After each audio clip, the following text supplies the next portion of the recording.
Қара тасты ұрлау және оны жинау оқиғасы. Бисмиллахир-рахманир-рахим. Алланың атымен бастаймыз. Қара тас араб тілінде хажар әл-асуад деп аталады. Оның қара тас деп аталу тастың қою қарақ түсіне байланысты. Ол қағбаның шығыс бұрышында 1,5 метр биіктікте орналасқан. Оның атрапы күміспен қапталған.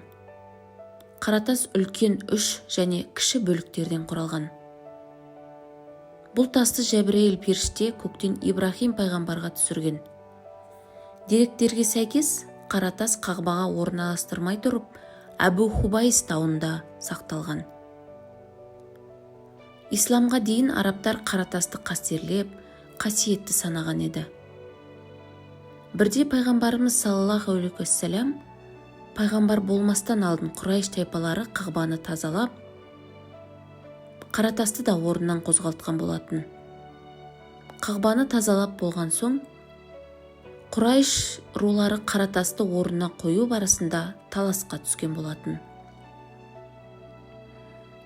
Құрайштардың 4 ірі ауқатты рулары өзара тартысып қалады. Сонда қаратасты қою мәселесін шешуге ру көсемдері кеңес ұйымдастырады. Олар мынандай шешімге келеді. Есіктен бірінші болып кірген адамға 4 рудың қайсысы бірін таңдаса сол қояды деп. Сол кезде пайғамбарымыз саллаллаху алейхи уассалам пайғамбарлық келмеген кезінде кеңес болып жатқан есіктен кіріп келеді. Сонда пайғамбарымыз саллаллаху алейхи уассалам тасты қойып, 4 жағынан ұстатып, шапанының ортасына қаратасты қойып, ал енді қаратасты орнына бірге қойыңыздар деп ешқандай тайпаның ренжітпей өзінің әділдігін көрсетеді. Пайғамбарымыздың періште Жәбірейіл алейхиссалам көктен асыл тасты әкеліп, қағбаның бір бұрышына орнатты. Алғашқыда ол қаратас жылтыраған күйінде болды. Адам баласының күнәларымен ол тас қара түске айналды деген еді. Әсілінде қағбаны алғаш тұрғызған адам алейхиссалам, оны жаратқан Ибрахим алейхиссалам еді.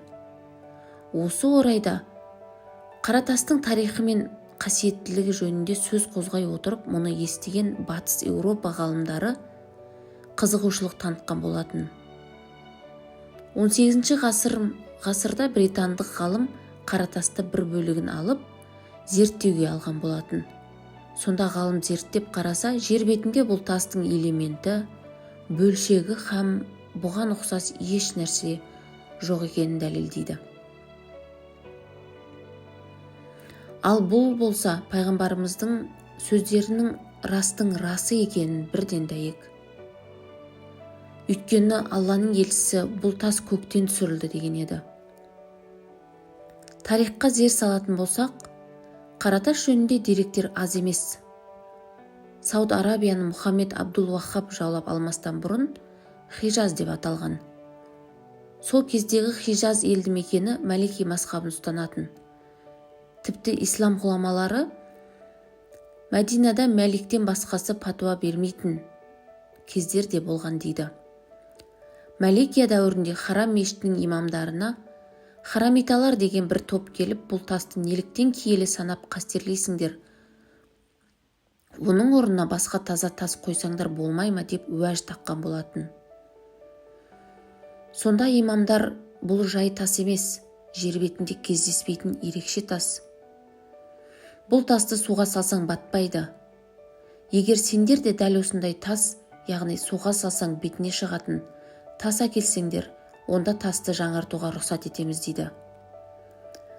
Сонда харамиталар әртүрлі тастар әкелген кезде барлық тастары суға батып, су бетіне шыға алмаған болатын.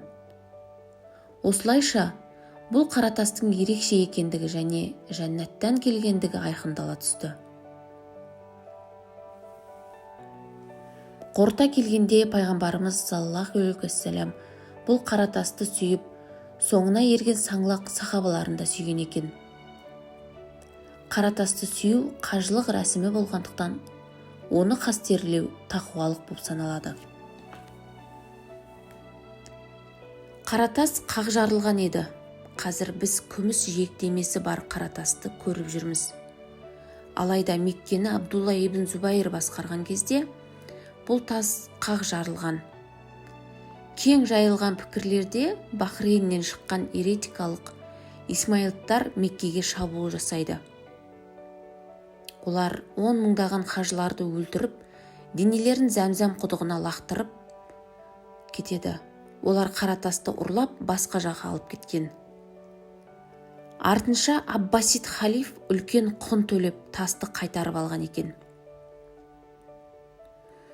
Ал қақ жарылған Қаратасты жинау үшін тек жиектеме салу керек болыпты.